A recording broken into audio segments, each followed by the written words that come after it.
Hello everybody, welcome back to my channel. My name is Claudia. If you haven't been here before, welcome to my channel. I am a graduated therapist from a master's degree. I'm waiting on my licensure through the state of Florida, and today I want to discuss exercise and mental health and the way that I've been able to change my thoughts kind of cognitively to be able to stick to a routine and exercise for my well-being instead of exercise for whatever other reasons I thought I needed to in the past. Before I get started, you can follow me at Katie Counseling over on Instagram. If you guys have any suggestions or comments, please comment down below. I love our discussions here on YouTube. Alright guys, let's get started. I am coming at you live right after the gym because I had a idea. I'm 32 years old, and for most of my 20s, exercise for me was trying to be fit, but now that I'm older, I can see it wasn't for the right reasons. I would push myself to the point where I'd be exhausted, or I would overwork my muscles and things like that. If you're somebody that's gone to the gym or exercises regularly, I know you may or may not be able to relate.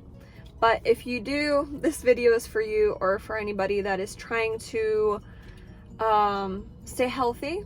And sometimes we forget the word mental health, right? In my master's program, we talked about it, the difference between mental health and mental illness, right? So we're exercising for mental health, for mental clarity, and to feel better throughout the day, so then we can feel better the day after that, right? So that duality really helped me understand those two things, because mental illness, and that means you're going through something and it needs to be worked on.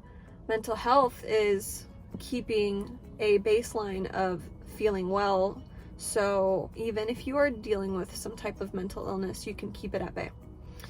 So that's my little tidbit from my therapist side. But I wanted to share this story because this week I'm dealing with a lot of things in my family, and there's a lot of times when something happens in your life, something's happening, it kind of throws you off, right? It can throw you off of your routine, it can throw off your emotions, depending on what it is, what you're dealing with. And I had a day last week where I decided not to go exercise, and I just sat there and kind of dwelled in my feelings. And there's days where that's okay, where you need to process what's going on, you need to cry, you might need to call your family, call your friends, go watch the sunset, go read a book, go get a massage or something. But that day for me, I needed to get my ass off of like the couch and go to the gym to kind of air out my head, and I didn't. And I remember at the end of that day, I told myself, I don't know if this is because, I'm in this field and I've worked with clients this past year, and, that's one of those things, is keeping a routine, staying true to yourself and to your goals. And I just remember at the end of the day, I'm like, I cannot let my emotions rule my decisions, because of the emotions I was having, I decided to stay home. And for me, for that day, for that situation, it was not the right decision. So that day I decided, no matter what emotion, if I'm, not sick and I can get other people sick or something like that, of course I'm gonna stay home. But if I can get up, I need to go, because that's for my mental health. Every time I go to the gym, or I go for a walk, or I exercise, I feel better throughout the day. This past year I've had a lot of heart palpitations, so I need to make sure that I am calm, that I'm keeping my stress levels down. And that's how it starts, by making those decisions every single day. And that brings me to my second point here.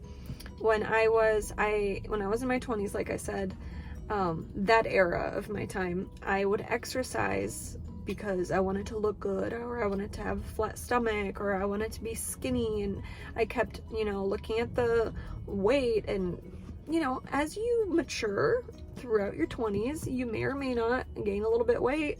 You may lose some weight depending on what's going on in your life, but I always try to stay at a baseline. I had a pregnancy, I gained a lot of weight. And then after that I lost the majority, and then I gained weight. So there is fluctuations with, at least for me, with hormones and things like that, but everybody's story is different. I'm just sharing my story. So now, having this year of internship and really pushing myself and working and just doing everything I can, I realized that exercise to me means keeping my mental health at bay and staying physically fit. And if the beautiful results of a toned physique come with that, that's amazing.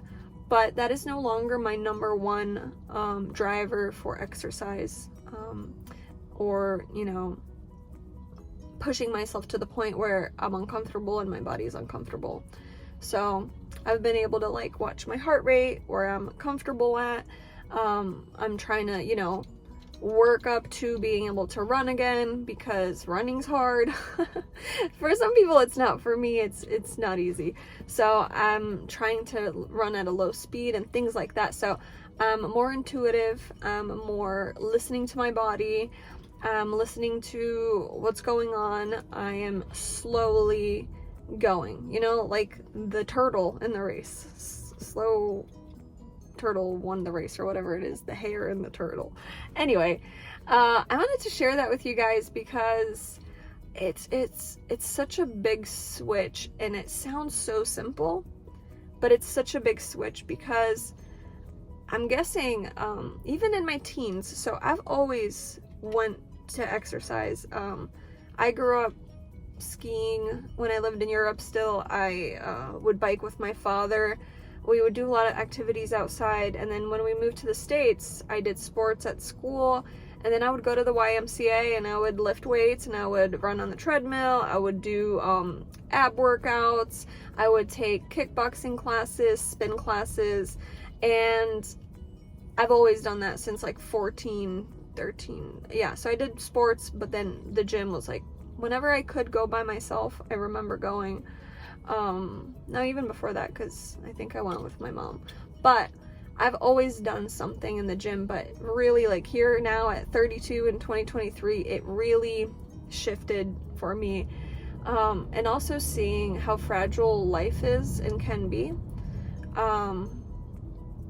That's where when you work with people that are older, that are in their 80s and 90s, you see how fragile our bodies are, and you're able to kind of see, wow, I really should start taking care of myself, and I should slow down and pay attention to what I'm feeling and what I'm needing, not just doing things because somebody says it's healthy.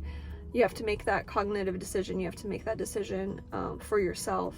So I just wanted to share that with you guys, because I know a lot of people can probably relate to this topic.